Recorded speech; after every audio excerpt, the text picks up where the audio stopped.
So I am 22 years old. I don't have much knowledge about finances and stuff as I still live at home as I'm at university. I do however pay my parents about £300 a month rent, I pay my own phone plan, buy material stuff I want or need, pay out for other services like for music or whatever, and try to put as much as I can in savings whilst still keeping enough in my main account for day-to-day purchases. Currently, I am saving up for driving lessons and hope that if I pass decently, I can use some of my savings towards getting a car.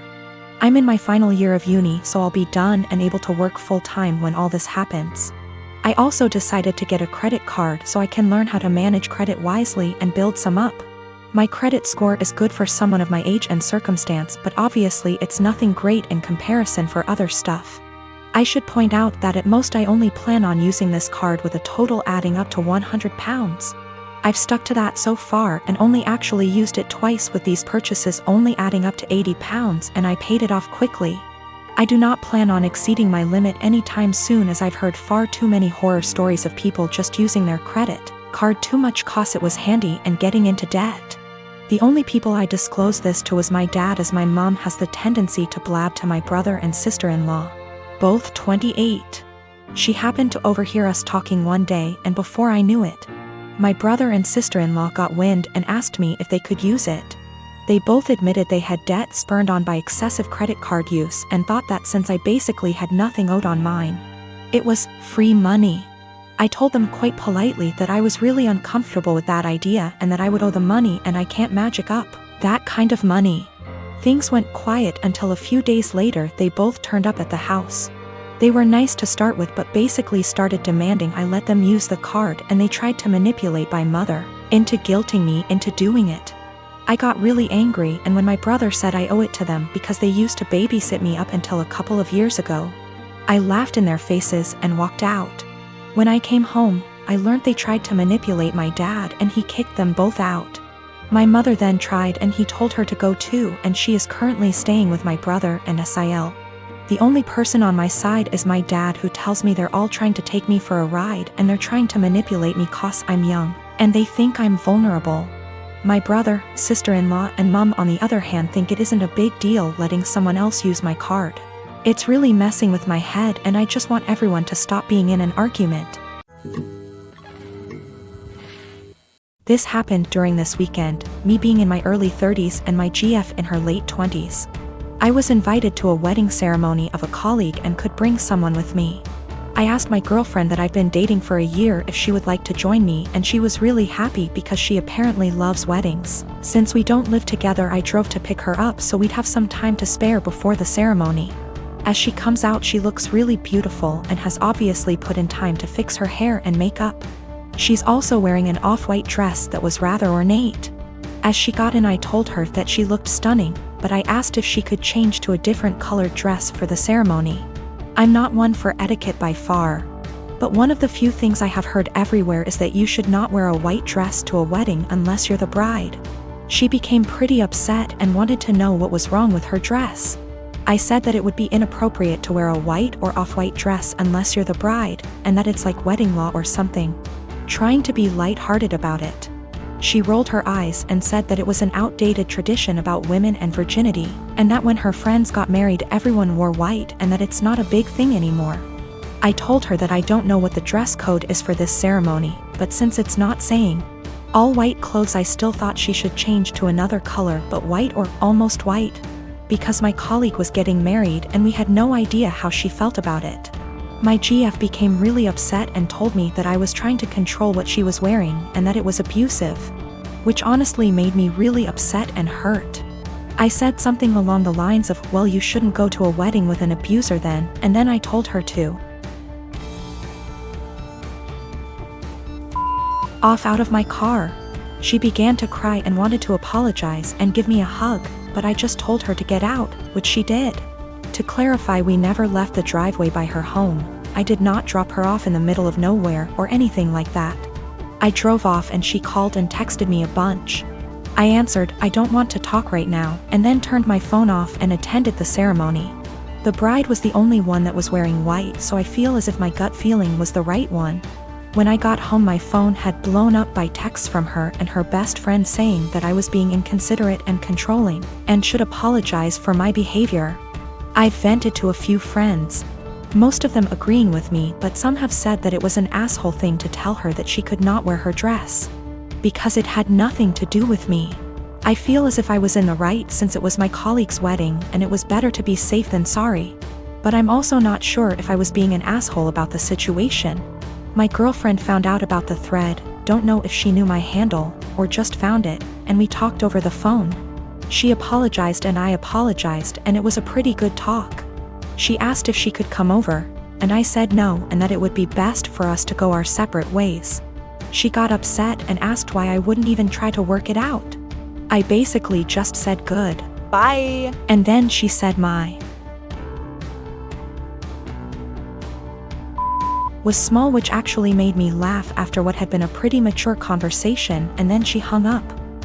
I'm pretty sad about it. She really made me feel happy. I was hurt, but if she did think I was being abusive, it would be the right thing to do. And if she did not think I was being abusive and said it anyways, I would not want to be with her. So anyways, I think things worked out for the best for us both. My son Simon, he is 16, moved out of the room he used to share with his little brother and got his own room a few months back. Ever since, he's been complaining about his mom barging in without knocking and interrupting his sleep and studying. Sometimes when he's changing.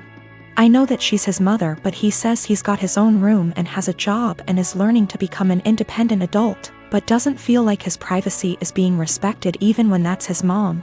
He says he's not a kid anymore and is entitled to at least get a knock on the door before she comes in. He was getting tired of her not listening to him, so he came to me and said, "Dad, you need to help me set some clear boundaries with Mom." So I spoke to her about her need to knock before entering Simon's room. She was like, "What?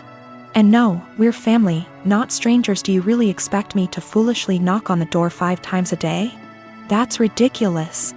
Also, the knocks doors in their own home?" I told her my family, for instance. She made a face, then went on a rant about how my family hate each other's and the way they treat each other's like they were strangers is shameful. I told her family or strangers, it's about respecting one's privacy.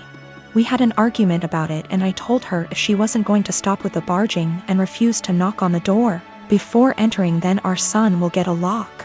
She did it again at 11 p.m. She barged in when our son was asleep. He jumped up because he got scared.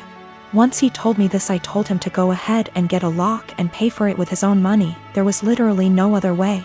My wife saw it and got upset, and my brother was visiting when she was raising her voice at me if I really went ahead and got a lock for Simon despite her disapproval, and said that I caught her off guard and it's not okay. Because this teaches our children that they can manipulate one parent into doing what they want. I told her that Simon got the lock, not me, and I already warned her about the possibility of him getting a lock, because he was getting tired of her boundary crossing. So she should have expected this outcome. She mentioned the same above points in her defense and said locks mean secrets, and that's not good.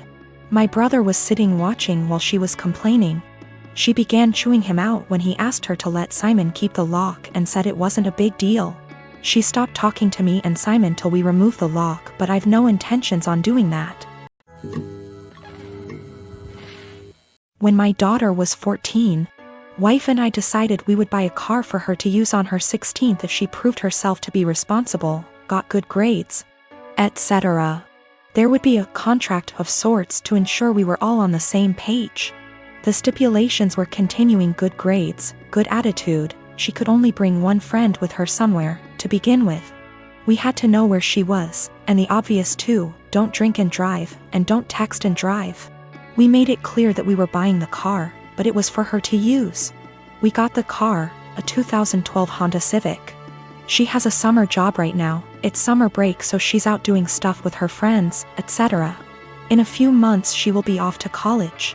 Everything was going swimmingly. Until someone on that Nextdoor app started posting pictures and videos of bad drivers in the area. And lo and behold, my daughter was posted with her face down as she texted and rolled through a stop sign. Once with her face down in her phone at a stoplight. I was livid.